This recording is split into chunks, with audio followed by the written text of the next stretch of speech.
Hey guys, it's Mrs. Messick, and I thought today we would try a lesson in video format.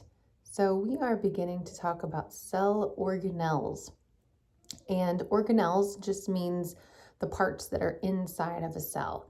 So think of it kind of like humans have organs inside their body, your heart, your liver, your kidney, all of those things. Those are your organs.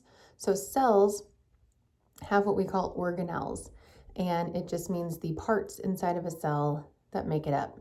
Today we're going to talk about four main organelles, and these four main organelles can be found inside an animal cell, such as a human, a pig, a dog.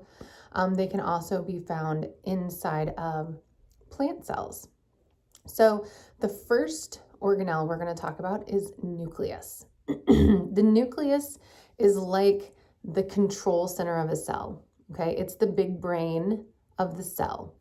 And it is also one of the largest organelles because sometimes when we're looking at cells under a microscope, you can see little dark spots inside of the cell. You're actually seeing the nucleus.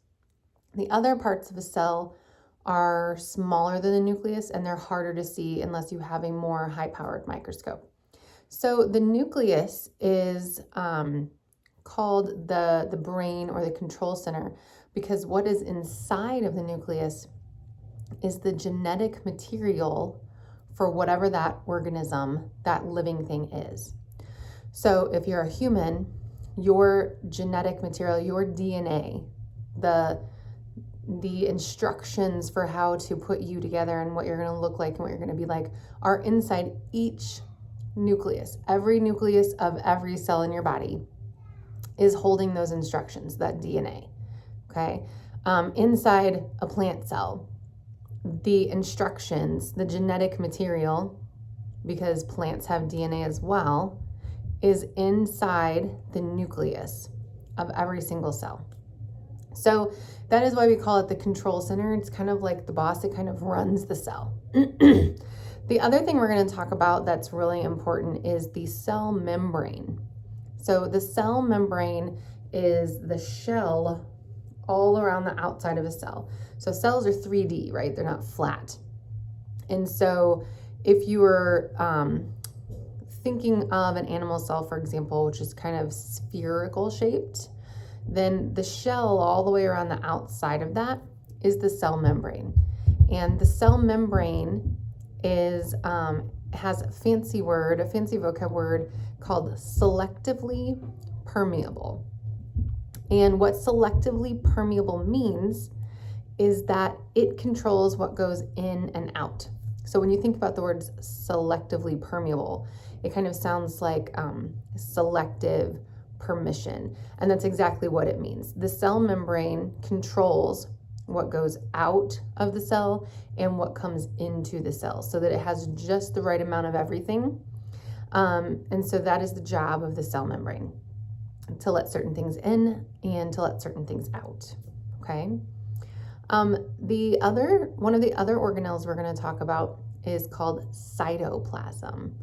Cytoplasm is what fills up the cell. So remember, if we're picturing a cell like a sphere, it is full on the inside. It's not empty. And the jelly, if you will, kind of like the liquid that is filling up the cell, is called cytoplasm. And the cytoplasm doesn't have any other job except that it just fills up the cell, and it's where all the other organelles are.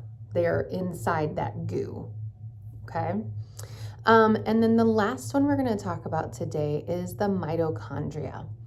And mitochondria are sometimes nicknamed the powerhouse of the cell, like the electric company, if you will, of the cell, because the mitochondria is where each cell gets energy.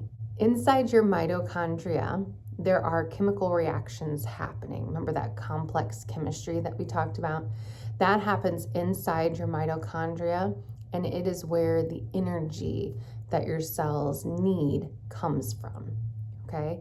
So 4 main parts we've talked about: the nucleus, which is the brain of the cell and holds your genetic material; The mitochondria, which is like the powerhouse of the cell, it's where energy comes from.